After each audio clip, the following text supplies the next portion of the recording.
tarde. Boa tarde a quem estiver por aí. Eu estou aqui. Ora bem, eu acho que já estamos live, sim, já está alguém a ver, portanto, pelo menos eu tenho essa indicação aqui, portanto, acho que está ok, mas também digam-nos aí nos comentários, já sabem, se quiserem deixar comentários, como é que se chama? Cliquem no link que está em cima do StreamYard, porque esta plataforma, para nós sabermos quem está a fazer os comentários, tem que se clicar, senão aparece só o Facebook User e pronto. E assim nós, se quiserem que saibamos quem é, temos mesmo que tem mesmo que clicar ali. E então, espero que tenham tido um bom dia. Estamos aqui para mais uma Learning Talk. A partir da próxima semana, em princípio, os Learning Talks vão passar a ser semanais, portanto, só uma vez por semana. Pronto, porque a gestão com o trabalho e com tudo começa a ser um bocadinho mais difícil e por isso pronto, vão continuar, mas então no formato semanal e não 2 vezes por semana, como tem acontecido até agora. E hoje temos aqui connosco o Luís, não é? Que é professor, é formador, é empreendedor e é da área da informática. Exatamente. Luís, muito obrigada por teres aceito o convite. É um prazer ter-te aqui. És o primeiro homem que aqui tenho, não é? Isto é uma grande responsabilidade. Temos tido só convidadas e pronto, é mesmo uma honra, um prazer ter-te aqui connosco. O prazer é todo meu, é com gosto que aqui estamos, falar um pouco daquilo que é o meu projeto, mas ir ao encontro também daquilo que são as tuas ideias e daquilo que é a tua área específica, que também se cruza um pouco com a minha, mas é um prazer estar aqui e pronto, e para todas as pessoas que te seguem e que estão contigo. Eu acabei de partilhar também dentro de um grupo que eu tenho de formandos da minha academia e por isso é provável também, a esta hora não sei, mas é provável que depois vejam também esta entrevista. Ok, sim, fica o replay, não é? Portanto, quando muita gente não consegue ver logo e ver mais tarde, e é uma das vantagens de fazer aqui os lives no Facebook, não é? Exatamente. É muito interessante, nós temos, partilhamos algumas coisas, alguns princípios na área da aprendizagem, daquilo que nós consideramos que é uma boa aprendizagem e o que deveria ser prática, não é? Atualmente. Portanto, é muito bom. Até agora, as convidadas que têm vindo aqui não são da área da educação, portanto, às vezes perceber, compreender os interesses, não é? O interesse numa aprendizagem de qualidade é aquilo apenas que faz parte da pessoa, não é? Que a própria pessoa quer, e não por todo o conhecimento científico que nós também trazemos por trás, não é? Em termos de pedagogia, e que conseguimos, se calhar, expor de outra forma. Por isso é mesmo ter-te aqui para falar sobre aprendizagem. E dando complemento àquilo que tu estás a dizer e daquilo que eu vou conhecendo, daquilo que é algum dos teus projetos, vai um pouco ao encontro disso, porque às vezes as pessoas têm conhecimento científico, dominam determinadas áreas, mas às vezes é muito importante entender um pouco sobre naquilo que é a atualidade, e nós vamos vendo muito que o achismo existe em muitas áreas, e às vezes as pessoas acham que todos podem ser professores. E o que eu costumo dizer a algumas dessas pessoas que acham que é muito fácil, que nós fazemos tudo errado, que está tudo mal, e que eu só pedia para essas pessoas estarem, por exemplo, um mês com 10 turmas, por exemplo, para perceberem que é preciso ter uma dinâmica muito forte, é preciso ter muito conhecimento, muito know-how em termos de dinâmicas de grupo, para conseguir lidar com esta geração, que é uma geração muito diferente das anteriores e que tem algumas características que não vão ao encontro daquilo que é o aprofundamento do conhecimento. E isto às vezes parece que é muito fácil olhar e dizer, não, as pessoas se fizerem assim, isto funcionava. Não, é difícil, existe um esforço grande, mas para essas pessoas que estão agora a lançar-se no e-learning, nas plataformas de aprendizagem online, é muito importante aquilo que tu estás a tentar fazer, que é ajudar pessoas a criar percurso de aprendizagem. E às vezes é difícil algumas pessoas entenderem que num curso ou num programa online tem que haver uma preocupação muito grande naquilo que é o ponto de partida do formando e o ponto a que nós queremos transportá-lo, ou seja, a transformação. E acho que esse trabalho é de louvar em relação àquilo que tu estás a tentar fazer com outras pessoas, que é muito interessante e faz muita falta. É o meu ponto de vista e acho que fazes muito bem. Obrigada. É uma batalha, não é? Porque, pronto, lá está, não é a primeira coisa que é valorizada, mas eu acho que cada vez mais se vai perceber que isso é mesmo importante, não é? Sim, porque com esta explosão toda do online vai ser necessário cada vez investirmos na qualidade e no sentido, na verdadeira transformação que queremos que as pessoas tenham. Não é? Sim, porque ao fim e ao cabo, na formação como em outras áreas, as pessoas podem adquirir uma vez, podem trabalhar uma vez connosco, mas vão perceber, porque as pessoas percebem isso, onde é que existe a qualidade e onde é que não existe. E se nós queremos ter continuidade naquilo que é o nosso trabalho, então temos que oferecer um produto de qualidade, uma experiência boa à pessoa na formação. E é certo que esta onda de e-learning, de cursos online, de programas online, é uma realidade. E em Portugal já vamos começando a sentir isso. Já foi há algum tempo nos Estados Unidos, no Brasil,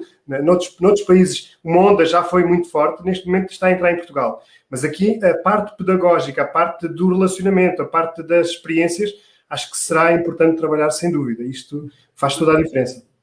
Exato. E então conta-nos agora um bocadinho sobre ti. Ora bem. Como é que tu criaste o teu projeto? Como é que chegaste até à Educatec, não é? Ok. É importante contextualizar porque eu, enquanto professor de informática, acompanhei ao longo dos vários anos, já são quase 25 anos de serviço nas escolas, acompanhei muita da transformação tecnológica que existe nas escolas. E às vezes as pessoas não conhecem muito bem o que é que foi acontecendo, mas são 35 anos e Portugal esteve sempre, apesar de se criticar muito, esteve sempre muito na vanguarda daquilo que é a utilização das tecnologias na escola, na educação. E tem vindo sempre a existir um conjunto muito diversificado de programas pelo Ministério da Educação, através da União Europeia, a nível mesmo das escolas, projetos de integração das tecnologias em contextos disciplinares. E eu sempre pertenci à coordenação destas equipas de projetos de tecnológicos.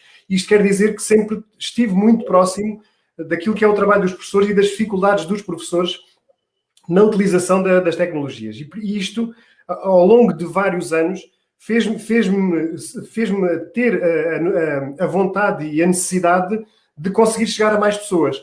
E é engraçado que em 2018 eu já tinha esta vontade, ainda longe daquilo que é a pandemia. Já explico porquê, porque a pandemia trouxe aqui muitas coisas diferentes. Em 2018 eu decidi criar um blog. E este blog era para quê? Porque eu já partilhava muita coisa e ajudava muitas pessoas dentro daquele grupo da escola. Mas era um grupo limitado.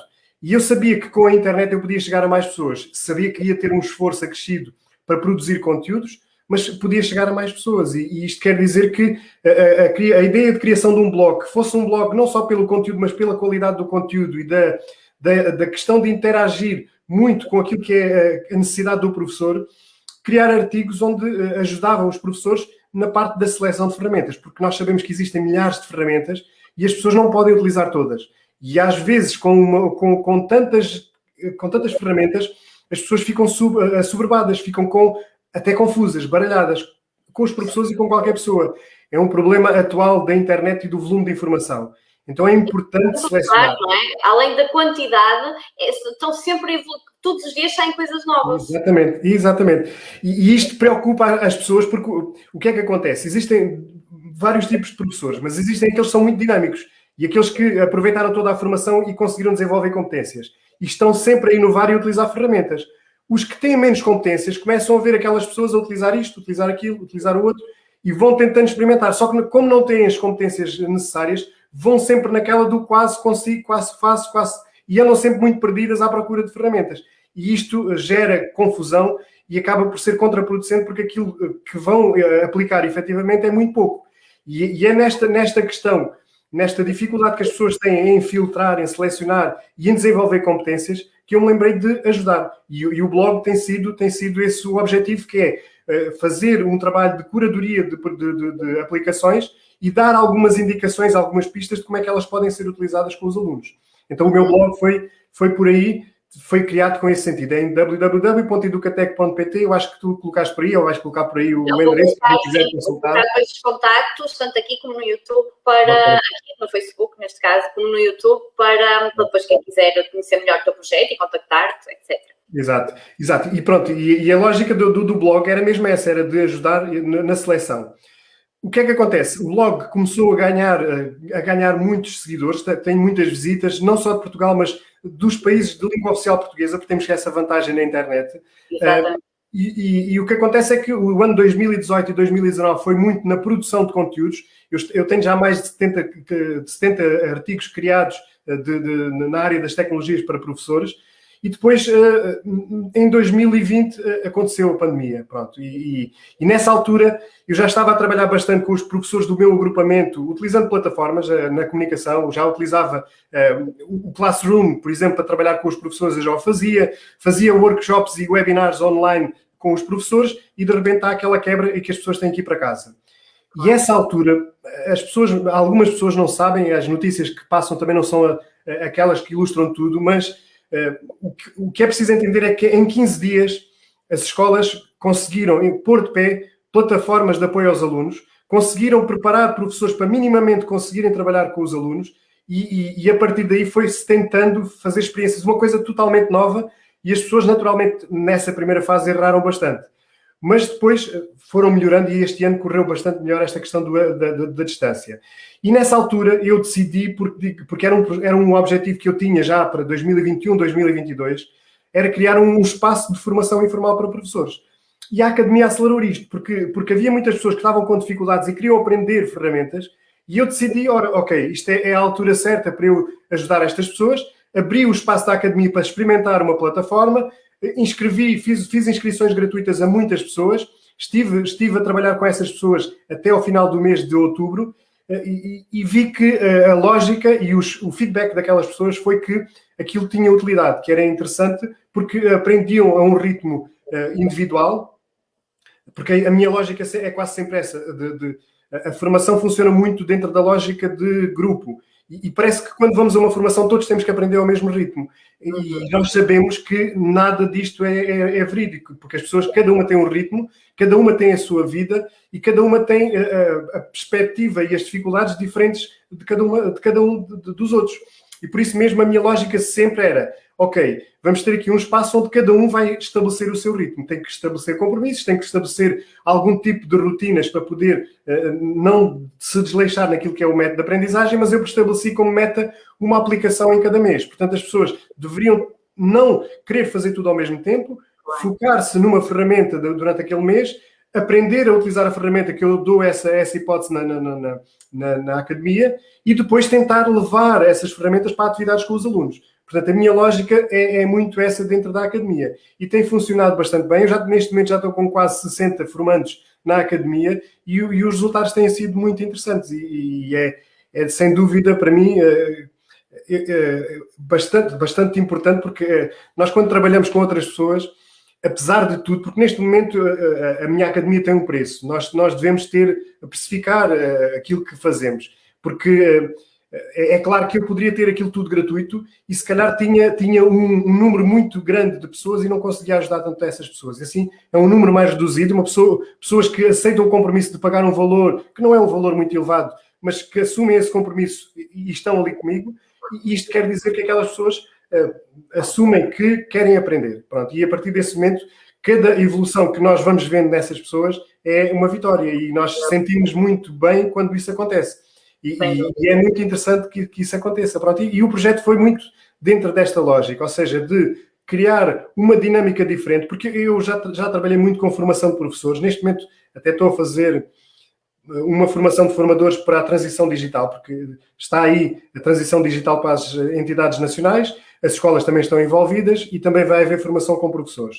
Mas o que é certo é que muitas vezes falam-se e essas informações vêm do Ministério da Educação, de metodologias ativas com os alunos, de criar dinâmicas e experiências positivas de aprendizagem. E o que nós vamos vendo quando estamos a trabalhar nestes ambientes de formação é que parece que nós devemos fazer de uma forma no terreno, mas aquilo que nos dão em termos de formação não é bem assim. E então isto é um desafio muito grande e eu sempre gostei de ser muito disruptivo em relação à formação e vou fazer parte deste grupo e quase certeza que eu vou implementar coisas que outros não conseguem fazer, porque a questão que tu estavas a dizer, as formações nestes âmbitos, porque há formações diferentes, devem ser muito práticas, muito contextualizadas, muito ir ao ponto na aplicação para que tenha efeitos efetivos. Não é só fazer formação porque sim, mas é que depois de fazer formação a pessoa diz assim, olha, agora já consigo fazer isto, porque tive formação, porque alguém me ajudou, porque agora consigo entender aquela lógica. E é muito dentro desse sentido que eu gosto de trabalhar. Pronto, não serei perfeito como ninguém o é, mas a minha dinâmica e aquilo que eu gosto de ter em termos de consciência é, eu quando vou trabalhar com alguém, gosto de que esse alguém se sinta satisfeito. E vou fazer tudo o possível para que aquela pessoa se sinta satisfeita. Acho que é esta dinâmica, a lógica de como eu me entrego no meu projeto e na questão da formação. Claro, e tu dizes a questão de não ser perfeito, não é uma questão eu acho que isso não existe, não é? Nunca, se calhar algum aluno ou algum formando está à espera de encontrar um professor, um formador perfeito, vai-se desiludir, porque nós somos todos seres humanos, não é? Mas a verdade é que é possível nós irmos, é importante nós preocuparmos com a transformação que vamos dar àquela pessoa e entregar aquilo que se promete.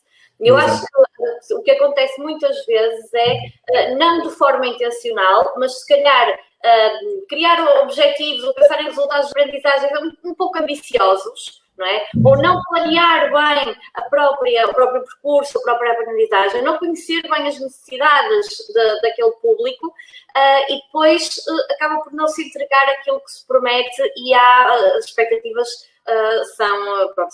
saem ao lado, não é? As pessoas ficam com expectativas fraudadas exatamente não porque houve alguma má intenção do criador do curso ou do formador, do professor, mas porque falta esse pensamento do design como um todo. Sim, acho que isso é muito importante e depois as pessoas que vão estando nesta área, algumas conseguem perceber, outras nem por isso. Quando nós temos um grupo de pessoas à frente, estas pessoas têm expectativas, têm interesses e têm algum tipo de, podemos lhe chamar de dores, mas aquela vontade de conseguir resolver problemas. E nós devemos entender essas pessoas. Nunca poderíamos, sempre que trabalhamos com pessoas, nunca podemos trabalhar como números ou como formandos só porque é mais um número. Não. É importante entender o que é que aquelas pessoas precisam e qual é a única forma de nós conseguirmos perceber o que é que aquelas pessoas precisam. É perguntando.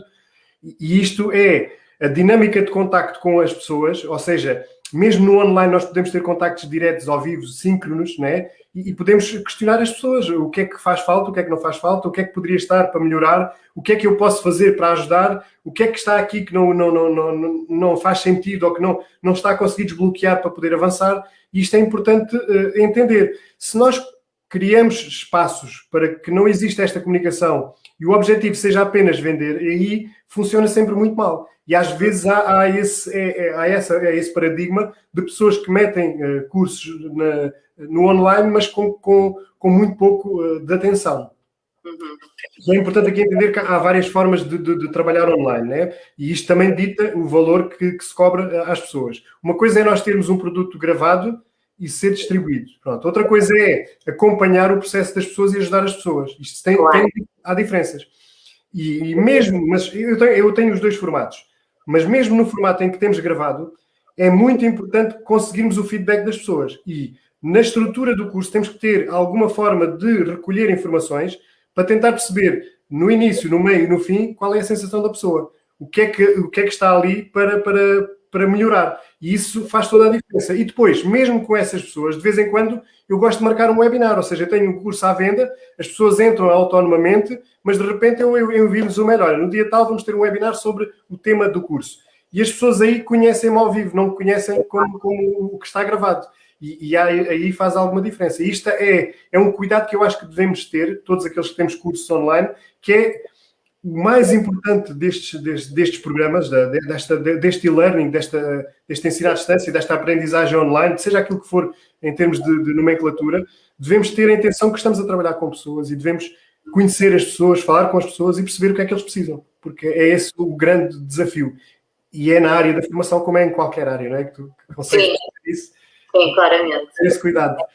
Mas quando as pessoas me falam, quando eu digo é preciso pensarmos em instrumentos de avaliação, a primeira reação é mas vou ter que fazer testes às pessoas. Não, a avaliação é a avaliação do próprio processo, não é? Há vários tipos de avaliação. E é normal, ninguém tem que saber isto porque isso não se dá na escola, não é? Não sei quem tira, obviamente, formação específica nesta área. Mas é preciso alertar para essa consciência, porque isso é bom, o feedback, e há pessoas que têm feedback, eu já me deparei com criadores de cursos que têm receio em ter feedback, mas o feedback é ouro, é a melhor arma de melhoria que nós temos. Exatamente.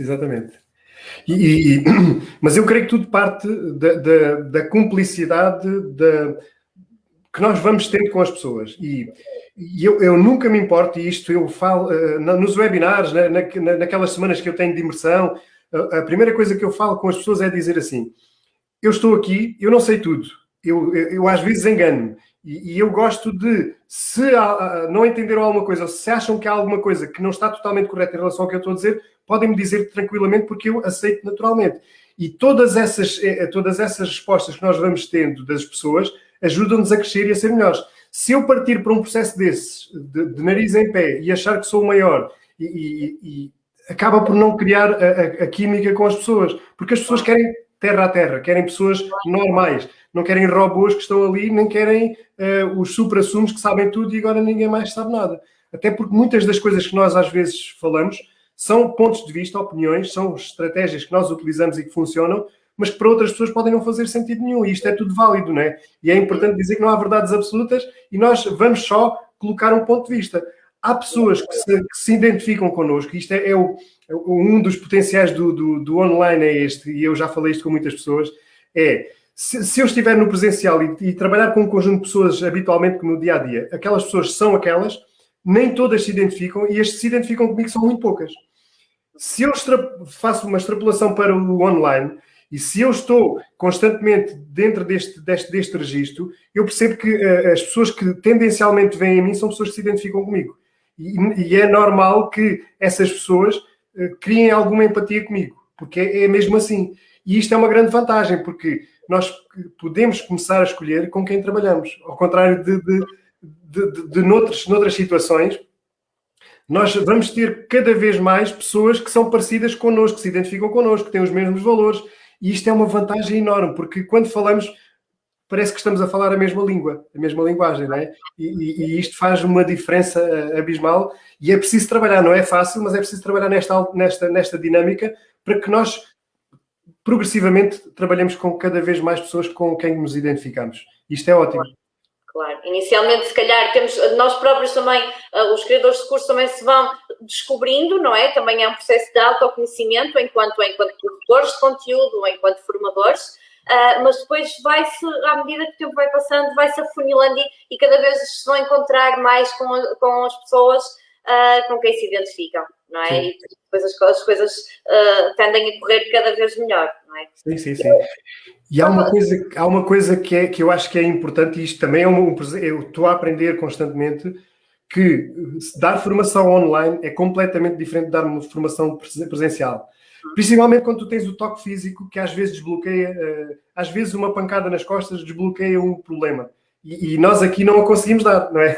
No virtual nós não conseguimos dar essas palmadinhas nas costas. Então tem que existir... Não, temos que arranjar outras formas de o conseguir. Exatamente. Fazer. Ou seja, nós temos que descobrir como é que, se nós estamos a encontrar alguém que está bloqueado por algum motivo, como é que nós podemos agarrar nessa pessoa e dar a tal palmadinha nas costas. Ou então dizer-lhe qualquer coisa que faça ali um clique e que lhes dê uma dinâmica e uma disposição diferente para aprender. Isto é algo que...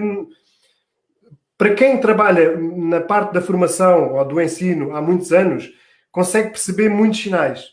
E isto, quanto maior é a experiência, maior é a competência. E nós vamos percebendo isso, porque nós, quando estamos numa sala, conseguimos perceber exatamente aqueles alunos que estão concentrados, os que estão motivados, os que estão ali só a fazer um frete, os que estão a dormir, nós conseguimos perceber tudo isso. E há estratégias diferentes para tentar ir buscar estes alunos de uma forma que eles nem percebam que estão a ser levados.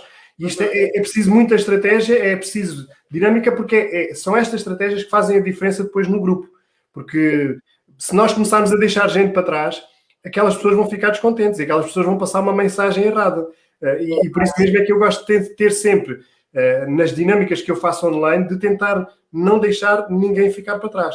Não é totalmente possível, porque há pessoas que é difícil depois conseguir agarrar, porque desaparecem, porque não as vemos, porque não nos respondem. Pronto, e fisicamente... Ou seja, aquilo que te é possível, não é? Exatamente. Chega a uma altura que a linha acaba por ser ultrapassada e também depende da outra pessoa chegar ao ponto B, não é? Estar no ponto A e estar no ponto B. Tu fazes o possível para ajudar a pessoa nesse percurso, mas ela também tem que fazer a sua parte. Sim. É os tais 50%, né? Qualquer processo de aprendizagem tem duas partes. Exatamente. Até podemos ter o melhor formador ou o melhor especialista de uma determinada área. Se a outra parte não quiser aprender, não há hipótese. Podemos fazer o pino, podemos cantar o hino, que não vamos a lado nenhum. Portanto, há aqui sempre duas partes e esta balança tem que estar muito equilibrada para que existam aprendizagens efetivas, não é? Claro. Agora, às vezes as pessoas acham também é que não conseguem cativar e se calhar desistem, entre aspas, facilmente ou deixam fugir mais facilmente algumas pessoas. Há alunos também que se calhar querem muito saber aquilo, mas não sabem que querem saber. Pois, também. Querem aprender. E é preciso desconstruir isso tudo. Portanto, não é simples. Aquilo que dizias no início, de facto, não basta ter muito conhecimento para conseguir transmiti-lo. É preciso também trabalhar a forma de o transmitir. Sim. E isso, a experiência, obviamente, que é a melhor amiga, não é? Porque vai-nos dando mais ferramentas. Mas ter também mais conhecimento sobre o que é que se pode fazer, sobre várias estratégias, várias metodologias, também ajuda a tentar coisas diferentes. Sim, sem dúvida. Eu ainda hoje fiz um vídeo para o meu canal que tinha a ver um bocadinho com isso, porque há aqui, para que um professor consiga passar a mensagem ao aluno ou ao formando, há uma questão que é essencial, que é a parte dos conteúdos. E é natural que essa é importantíssima. Portanto, nós nunca podemos fugir àquilo que é o conteúdo essencial. Mas, para que este conteúdo passe, há aqui outras estratégias que são importantes. A questão da empatia é das mais fundamentais. De nada nos vale ser muito bons em termos científicos quando nós não conseguimos gerar empatia com as pessoas. E isto acontece mesmo no mundo dos professores. Existem pessoas que não conseguem essa empatia e são excelentes profissionais, mas não conseguem a empatia com os alunos. E às vezes conseguem com uns e não conseguem com outros. Isto também é possível acontecer, não é? Mas esta empatia é muito importante para que se criem os ambientes de aprendizagem. Portanto, o professor e o aluno, o formador e o formando, têm que estar em sintonia em alguns aspectos para que a mensagem comece a passar. Pronto, isso é importante. E depois é importante perceber que há várias formas de aprender. E nós não podemos utilizar uma única estratégia para que aqueles formandos ou aqueles alunos consigam aprender. Nós temos que diversificar. E podemos diversificar com os recursos, com as estratégias de apresentação, com a forma de poder até avaliar formativamente aquilo que eles estão a fazer. E aqui o feedback é muito importante. Mesmo na escola o aluno não conseguiu, o professor tem que dizer porque é que ele não conseguiu. E o que é que ele deve fazer para conseguir. E cada vez mais as mudanças na educação estão a sentir-se também nas escolas, porque estão a ser implementadas estratégias para que progressivamente os testes desapareçam, ou cada vez mais desapareçam. E existam outras formas de avaliar os alunos. Ou seja, existam diversificação de metodologias de avaliação. Porque quase sempre foi privilegiado a memorização, que é o teste. A memorização. Quando existem outras formas de mostrar que existe aprendizagem e competência. E isto também está a mudar um pouco na escola. O que é que esta estratégia implica? Que, in loco, na sala, o professor tem que conseguir dar o feedback ao aluno. E o aluno tem que perceber que tem um percurso a fazer e que tem que passar por aqueles degraus. E quando não consegue, porque é que não consegue e como é que deve conseguir. E se nós conseguirmos entender esta lógica, criamos logo aqui várias estratégias para conseguir criar momentos de aprendizagem, não é? Acho que... É muito bom ouvir-te dizer que sentes que as coisas estão... Eu não trabalho em contexto escolar, e portanto é muito bom ouvir-te dizer isso. De facto, sentes que as coisas estão a mudar, que há uma coisa que nunca muda, que é as diretrizes que vêm de cima, ou pelo menos não têm mudado, e as metas curriculares e afins, e portanto que acabam por condicionar um pouco o trabalho dos professores, não é? Por muito que queiram inovar e dar um acompanhamento mais personalizado a alguns alunos, nem sempre o conseguem fazer. Mas sentir isso de quem está ouvir isso de quem está no terreno é um bom sinal. É um bom sinal. Sim.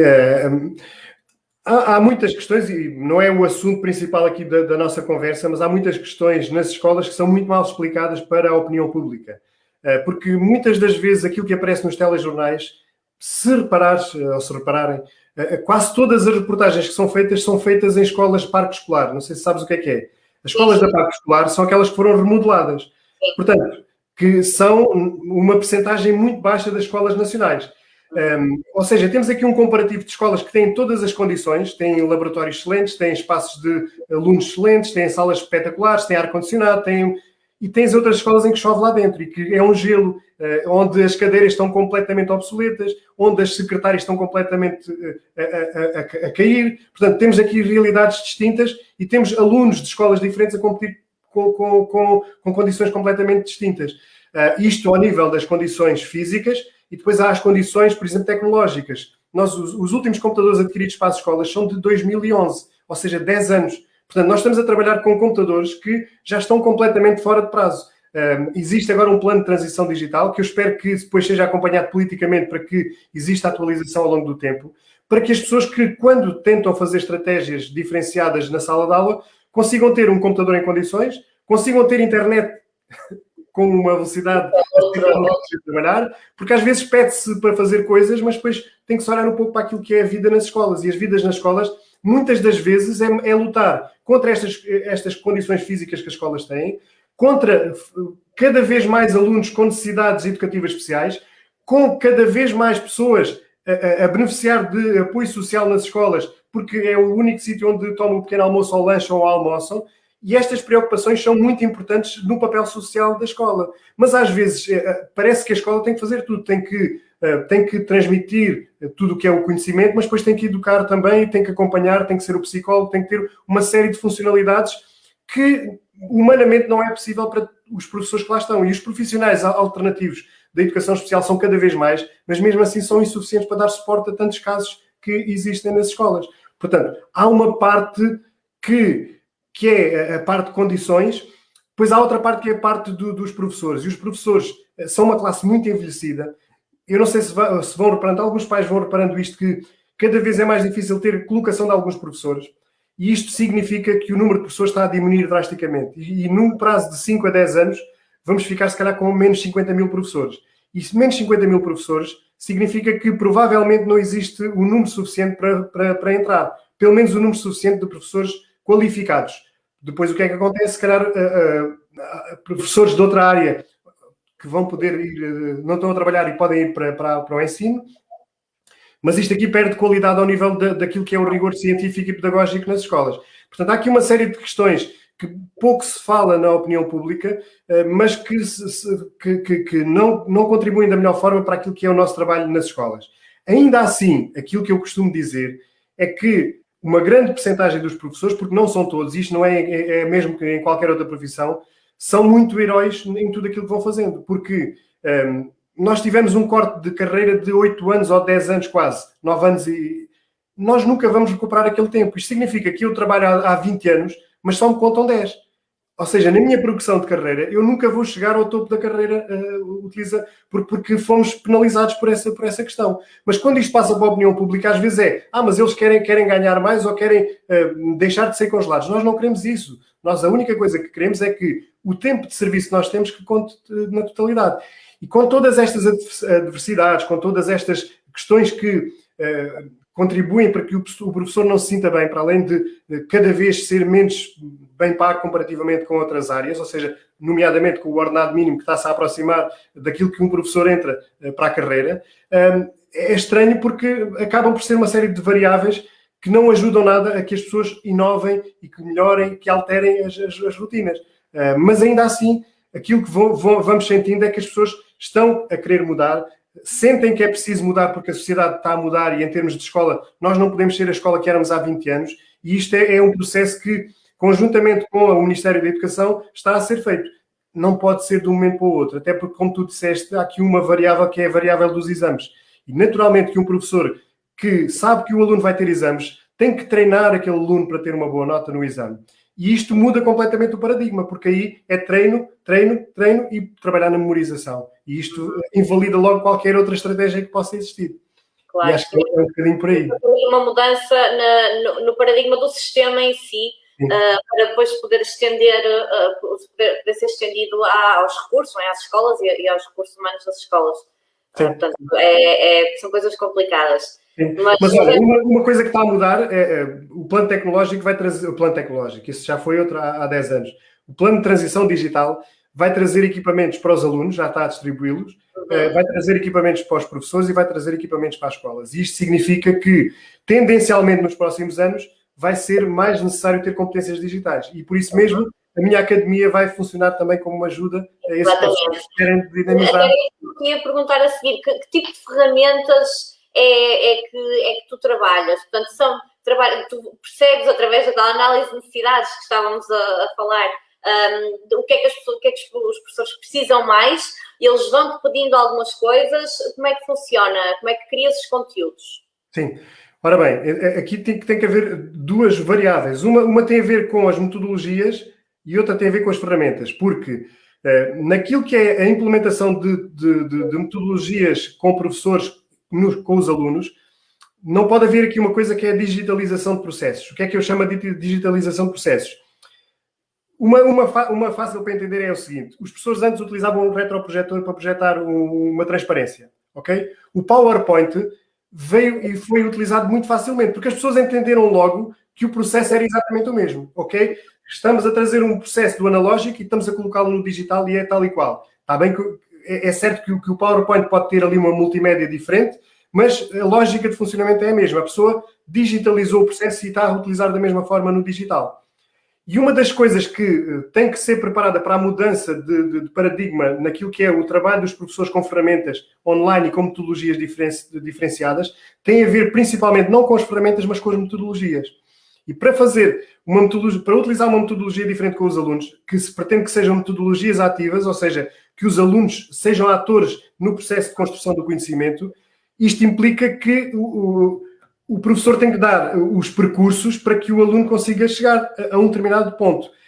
E isto significa que nestas metodologias, que são metodologias ativas, existem um conjunto de ferramentas digitais que vão ajudar neste processo, ao nível da comunicação, ao nível da criação de recursos, ao nível da interação, da interatividade nas plataformas, a vários níveis. E isto é mais ou menos dentro desta área que eu tenho que trabalhar. As ferramentas eu tenho que as trabalhar no ponto de vista da formação, da utilização. Mas temos que trabalhar muito como é que estas ferramentas depois vão encaixar nas metodologias. E muitas das vezes que nós temos sessões ao vivo com os alunos, falamos um pouco destas estratégias. Até lancei agora, muito recentemente, um desafio ao grupo, que é: se alguém do grupo quiser fazer uma atividade com os alunos, tem a ideia da atividade, vai trazê-la para um vivo, para um evento ao vivo. E o que é que vai acontecer? Vamos fazer aqui um brainstorming entre todas as pessoas que estão presentes, num documento comum, e com as ideias de várias pessoas, aquele professor vai ter um grupo de possibilidades para que aquela atividade seja implementada. Ou seja, co-criar aqui algumas atividades em conjunto. E isto é uma dinâmica que eu acho que é interessante, que às vezes as pessoas isolam-se muito, trabalham um pouco colaborativamente, não gostam muito de se expor, mas nos momentos em que há, por exemplo, várias cabeças a pensar, as ideias são totalmente diferentes. Se tivermos 10 cabeças a lançar ideias, o resultado daquela atividade vai ser completamente diferente. Portanto, trabalho um pouco dentro dessa lógica. As ferramentas, apesar de ser o centro da academia, eu creio que são apenas uma forma de poder chegar aos alunos para desenvolver metodologias ativas. E é muito por aí que a gente tenta trabalhar na academia. Exato. E isso que faz do trabalho, acaba por ser um trabalho em equipa, não é? Não é para o mesmo objetivo, para dar a toda a gente aquela aula, mas no fundo toda a gente está a colaborar e a cooperar para ajudar aquele colega, no fundo. E até te ia perguntar relativamente se notas uma mudança de mentalidades de uma forma vincada nesse aspecto, porque pronto, os professores em si são mais, como dizias, é mais a solidão, não é? Mais, se calhar, uma postura individualista e depois não ser algum receio do questionamento ou da não validação de determinadas perspectivas, porque, pronto, é o professor também muito aquela ideia de eu sou professor, não posso, quase não tenho direito de errar, que eu acho que está a ser desconstruído ao longo do tempo. Mas tu notas claramente essa mudança, esse shift? Eu creio que existem sinais de que sim.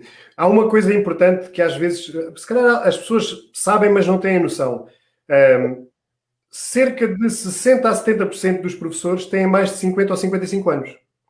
Isto significa que havia uma estatística que dizia que professores abaixo dos 30 eram só 123. Portanto, é para teres uma noção do grau de complexidade que tudo isto é. Portanto, temos pessoas, uma classe envelhecida, uma classe que está cansada, porque foram retiradas... Aqui há uns 20 anos, há uns 10 anos atrás, por exemplo, um professor que tinha 60 ou 62 ou 65 anos não tinha as turmas todas, não tinha o horário completo. Ou seja, havia ali um benefício em termos de dimensão ou do número de alunos para que a pessoa conseguisse trabalhar com qualidade porque já estava numa idade avançada.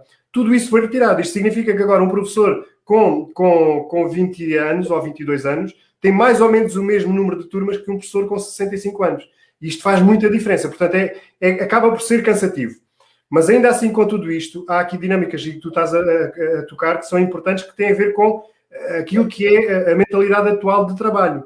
E há muitas pessoas que estão a fazer um esforço grande e estão a entrar dentro dessa lógica. E estão a começar a entender essa lógica. Esta mentalidade digital é algo que é importante trabalhar. E é importante trabalhar para que as pessoas percebam que há diferenças nas duas áreas. Naquilo que era o analógico, o mais antigo, com o que nós crescemos, como nós fomos educados, como nós aprendemos, aquilo que é a aprendizagem atual. Há uma aprendizagem muito mais social, cada vez mais, e a internet é um substituto da nossa memória.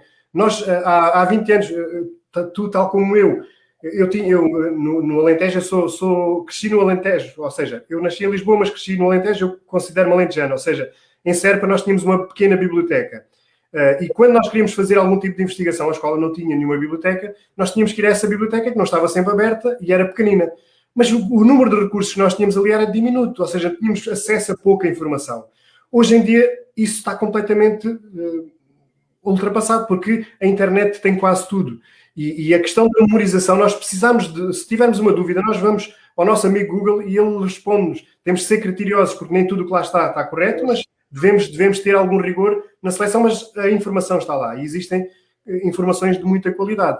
E tudo isso muda aquilo que é o paradigma de olhar para a escola, olhar para os alunos, olhar para as aprendizagens. E creio que sim, existem já alguns sinais de que a mudança está a ser feita.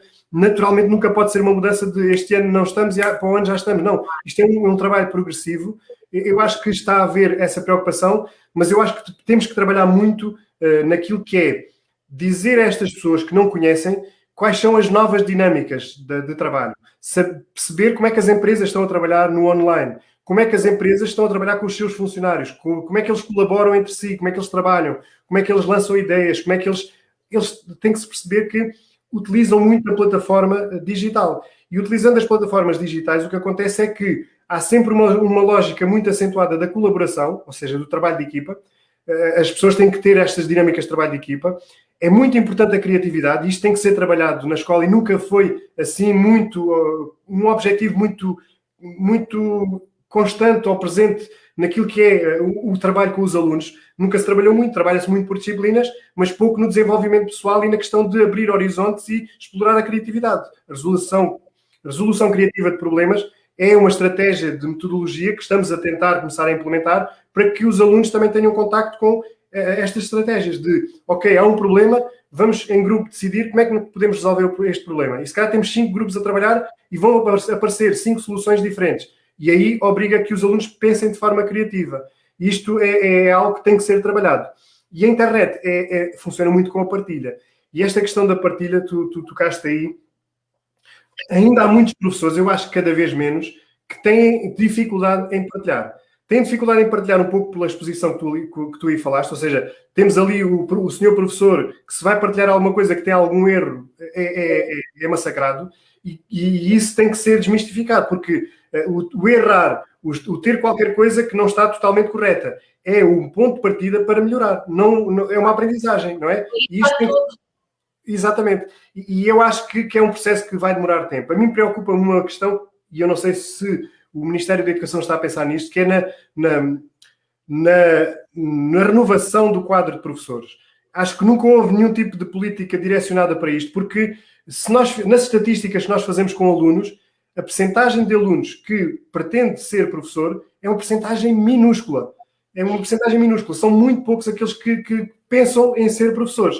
E isto é provocado muito por aquilo que falámos que tem a ver com a opinião pública, com a desvalorização da profissão, com as condições mesmo de vencimento dos professores comparativamente com outras áreas que mesmo a situação das colocações, ou de não ter colocação, ou de serem colocações anuais, basicamente, e uma pessoa pode estar um dia no norte e a seguir no sul, e quer dizer, quando há família envolvida, torna-se difícil, não é? Isso afasta as pessoas das licenciaturas em ensino. Exatamente. E isso é preocupante porque eu creio que foi em Inglaterra, nos anos 80, que houve também por estratégias políticas, houve um decréscimo do número de professores e ficaram com muito poucos professores, tiveram que contratar professores estrangeiros. Ofereciam altas condições, ofereciam casa, pronto, uma série de questões. Mas não deveríamos chegar a esse ponto, porque seria muito mau termos um governo a pagar mais a professores estrangeiros do que a professores que cá estavam e que teriam, se calhar, mais qualidade. Ou seja, é importante que isto não aconteça para evitar também que o sistema educativo colapse. E se o sistema educativo, principalmente o público, colapsar, temos um problema que tem a ver com a questão da privatização do ensino. E isso é terrível. É terrível se houver privatização, pelo menos no meu ponto de vista, porque vai separar ainda mais as águas e vamos ter a escola pública com aqueles que não têm condições e a escola privada com as melhores escolas onde estão aqueles que têm condições. E isto seria muito desagradável. Portanto, eu sou muito defensor da escola pública, acho que tem um papel social importantíssimo. Temos é que valorizar o trabalho dos professores e acho que é muito por aí. Exato. E acho que é com projetos como o teu, não é? E com conversas e reflexões sobre estes temas que realmente todos nós podemos contribuir um bocadinho, não é? Para tentar que as coisas mudem, para falar mais alto do que às vezes aquilo que passa, as imagens mais fáceis, não é? Que passam nas televisões. Portanto, e tenho a certeza que com o teu projeto vais conseguir, já estás a conseguir e vais continuar a conseguir ajudar cada vez mais professores nessa mudança de paradigma, nessa mudança de mentalidade, nessa transição digital que é tão importante e que vai fazer a diferença. Eu assim espero e pelo aquilo que vai sendo o feedback com algumas das pessoas que estão na academia, é por aí. Há trocas de e-mails, há histórias que são sempre interessantes e que deixam marcas. São algumas das pessoas que me referem a uma questão que é importante e que às vezes isto adapta-se a qualquer área. Há algumas pessoas que interiormente, por algum motivo ou porque alguém fez passar a ideia, que se achavam incompetentes na área das tecnologias, ou que não conseguiam, que nunca iriam conseguir, que tudo aquilo que faziam era uma porcaria e as pessoas acabavam por se retrair e se fechar naquilo que era a sua ignorância. E depois defendem-se com uma série de desculpas, que são aquelas desculpas habituais. E às vezes isto, e eu gosto de trabalhar isto com as pessoas, é meter o dedo na ferida e dizer às pessoas que se uns conseguem, os outros também conseguem. E às vezes o não tentar ou o não ter o suporte de alguém que os ajude efetivamente, aquelas pessoas, se não tiverem esse contacto, nunca vão conseguir. Porque há formadores que, de alguma forma, acabam por ridicularizar a situação de uma pessoa que não sabe, a vários níveis. E uma das questões que eu acho que, e esse eu tenho uma preocupação grande, mas às vezes também acontece comigo, que tem a ver que e como é que isto, há quem diga que isto é o problema do conhecimento. Isto quer dizer, para mim, há coisas que são muito evidentes, muito básicas, e que às vezes eu passo por cima delas com uma linguagem que não é acessível a todos. Ou seja, aquela base que seria importante para uma pessoa perceber, se aquela pessoa não disser assim, olha, eu não percebi o que é que tu disseste para aí, aquela pessoa não vai entender. Portanto, quando eu estou a trabalhar com pessoas que têm dificuldades e que estão com alguns problemas de conseguir evoluir, eu tenho que ter a preocupação máxima de ter muito cuidado com aquilo que eu digo para que o óbvio, que para mim é óbvio, não é tão óbvio para outras pessoas. E eu tenho que desconstruir aí, às vezes, aquela lógica de, olha, vou-te explicar isto como se tivesses 4 anos. Que é para tentar ir aos pequenos detalhes, que são coisas muito simples, mas que se eu passar por cima delas, as pessoas não avançam. E acho que uma das minhas estratégias principais que eu luto bastante é em relação a esta questão do conhecimento, porque às vezes nós assumimos que é uma coisa que já existe e que é super simples, mas que para outras pessoas não é. E enquanto formadores nós temos de ter muito cuidado com estas questões, porque é importante, para conseguirmos fazer as pessoas subirem na escada do conhecimento, é importante dar-lhes a mão. E isto é dar-lhes a mão, é explicar de uma forma muito simples. Isto explicando que havia uma colega do primeiro ciclo que me referia num género de satisfação muito grande, de dizer que levou uma série de anos a pensar que não era capaz de fazer aquilo que estava a fazer, e neste momento já utiliza uma série de ferramentas. A última, e tudo o que faz vai-me enviando, ou seja, ela tem aquela alegria de me enviar tudo e dizer como é que fez e para que é que serve. O último que enviou foi um e-book multimédia, que é preparado para os alunos do primeiro ciclo, onde tem um percurso de aprendizagem, onde tem o áudio da professora a falar, tem alguns documentos que os alunos podem preencher, tem uma roleta, por exemplo, a criar uma história interativa, onde sai o tema. Pronto, tem uma série de ferramentas que ela está a utilizar e ela disse, e está comigo desde fevereiro, ou seja, está há muito pouco tempo. E ela já evoluiu de uma forma que é uma forma fantástica. E isto acontece porquê? Porque alguém lhe disse que ela não tinha jeito para aquilo, alguém lhe disse que ela não era capaz, ela interiorizou que era mesmo assim, e ao fim e ao cabo acaba por não dar passos, porque tem medo. E tem medo de errar, tem medo de ser criticada, e isto acontece em muitas áreas. As pessoas às vezes recolhem-se como defesa, porque alguém lhes disse que não eram capazes. Então eu acho que, pelo menos naquilo que é o meu trabalho com os formandos inicial, é tentar desbloquear. Eu falo muito no desbloquear. As pessoas não conseguem, porque há ali qualquer coisa que não está a bater certo. E têm que perceber o que é que não está a bater certo. A mindset, não é? Trabalhar o mindset, e principalmente para essa questão do julgamento, porque não deveria existir julgamento, não é? Todos nós somos capazes de dizer isso, mas na verdade existe. E também é preciso trabalhar o mindset no sentido de aprender a lidar com a crítica, não é? Com os julgamentos. Num mundo perfeito não existiria. Existindo, então vamos tentar criar defesas para não nos deixarmos abater por isso, não é? Continuarmos a avançar e a fazermos as coisas que se calhar essa professora, se não te tivesse encontrado, nunca teria feito. Exatamente. Há ali um talento escondido com uma criatividade, não é? E muitos os alunos que não vão beneficiar dessa alteração de mindset. E são essas coisas que nos vão deixando aquele sentimento de que temos que acreditar naquilo que estamos a fazer. É muito por aí que nós devemos lutar, porque a questão da resiliência, de conseguir evoluir passo a passo, sem grandes necessidades de crescer muito rápido, de cimentar tudo aquilo que vamos fazendo, acho que é muito importante para poder evoluir de forma sustentada. E acho que é muito importante esta evolução, porque é assim que nos vão conhecer. Não, de nada nos vale eu poder fazer aqui um figurão, arranjar aqui um textozinho qualquer, e a coisa parecia que corria bem, não é? Mas depois, quando era confrontado com qualquer coisa diferente, se calhar a reação mostrava exatamente aquilo que eu era. E o Ricardo Teixeira fala muito disto, que não é suficiente ler um livro e dar um curso, é preciso experiência, é preciso resultados, é preciso efetivamente nós mostrarmos que é possível. Agora, se nós pegarmos no livro e tentarmos dar um curso, conseguimos, mas se calhar aquilo não vai sair muito convincente, provavelmente. Acho eu.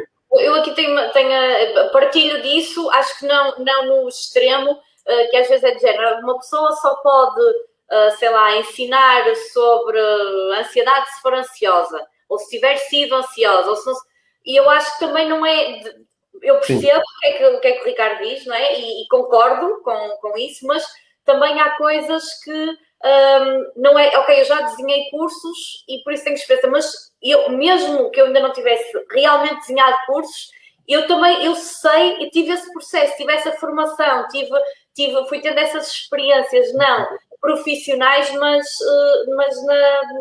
ao longo do percurso, não é? Portanto, eu, neste caso, já tenho a parte profissional, mas quem não tem não é menos válido do que eu por não ter ainda isso, percebes? Se calhar também não, no meu ponto de vista, eu também não levo nesse sentido. Agora, para ser especialista ou experiente, tem que passar algum tempo. Ou seja, não é só aquilo que eu tenho, eu tenho aqui um livro ao lado e estou a dar um curso. Nunca trabalhei naquilo, mas estou a dar um curso e estou a tentar formar pessoas. Aquilo que eu vou passar, naturalmente, não é igual se eu tiver 10 anos de experiência na área. Pronto, sim. Há diferenças em termos daquilo que é a qualidade da experiência que conseguimos passar para outros. E é mais nesse sentido. Claro. E é possível, claro que é possível, todas as pessoas que queiram conseguem fazer formação e aprender e depois ensinar outros, porque até é uma grande vantagem ensinar os outros, porque aprendemos mais a ensinar os outros do que a ler ou a ver. Sem dúvida, sem dúvida. Mas às vezes, por acaso foste buscar essa questão que o Ricardo diz, e ela é muito curiosa, porque eu compreendo isso e é verdade, mas se calhar pode haver também algumas... Quem leva isso muito à letra, se calhar nunca vai criar um curso. Porque vai pensar, não tenho anos de experiência suficientes para isso. Não é assim tão linear, não é? Okay, portanto, o Ricardo, quando fala, não é para levar isso a extremo, mas há pessoas em quem isso pode acontecer, não é? E nós também estamos cá, da educação, também estamos cá para desmistificar isso. Um curso é preciso, de facto, e dar formação, é preciso determinados requisitos, mas não é inalcançável, não é? Não é algo que é um bicho-papão ou algo do género. Sem dúvida, até porque há pessoas que têm o dom natural de ensinar, sem qualquer tipo de formação e pedagogia, mas que têm aquele dom porque sentem-se muito bem naquele papel. E aí não há formação que valha quando há este tipo de dom, que eu considero quase um dom, porque há pessoas que nunca estudaram nada e que têm uma facilidade de passar mensagem que é uma coisa fascinante. Isto que pessoas com 50 anos de serviço não têm essa capacidade. Claro, é mesmo um dom, não é? E agora, se formos buscar 50% de conhecimento e 50% de experiência, então aí temos Exatamente. Garantido, não é? Praticamente. É muito, olha... Luís, adorei este bocadinho, eu agora falo sobre educação e, portanto, não é mas gostei muito do que falamos aqui, de refletirmos um bocadinho sobre estes temas que me são também muito queridos e acho que o teu projeto tem tudo para correr muito bem durante muitos e longos anos, porque a tecnologia não é o futuro, é o presente. E não vai acabar, pelo contrário, vai continuar sempre a avançar, a evoluir. E é bom que tu faças esse trabalho junto dos professores e que estejas a contribuir para que a educação, o ensino mude também, não é? E se torne mais ativo. Sim, assim espero. Naturalmente, pronto, que agradeço o teu convite, como é óbvio. Acho que é importante este tipo de conversas. As pessoas depois que vão ver, apesar de já estarmos quase com 1 hora, mas vão ver, se calhar conseguem fluir na conversa, porque eu acho que passou em menos nada. Isto é sinal de que correu bem.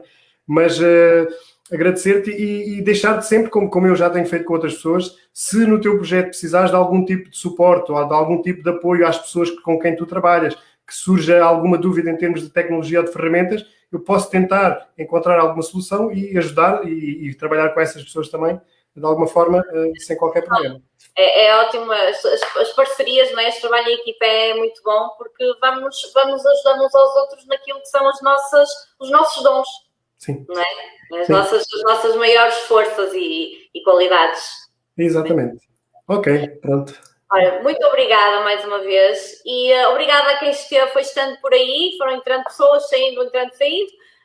Vai ficar aqui o replay, então, para poderem ver. Vai ser colocado também o vídeo no YouTube, no meu canal do YouTube. Depois eu partilho contigo e, entretanto, vou colocar os contactos do Luís no post para poderem conhecer melhor o trabalho que ele realiza na prática. Ok, sim senhor.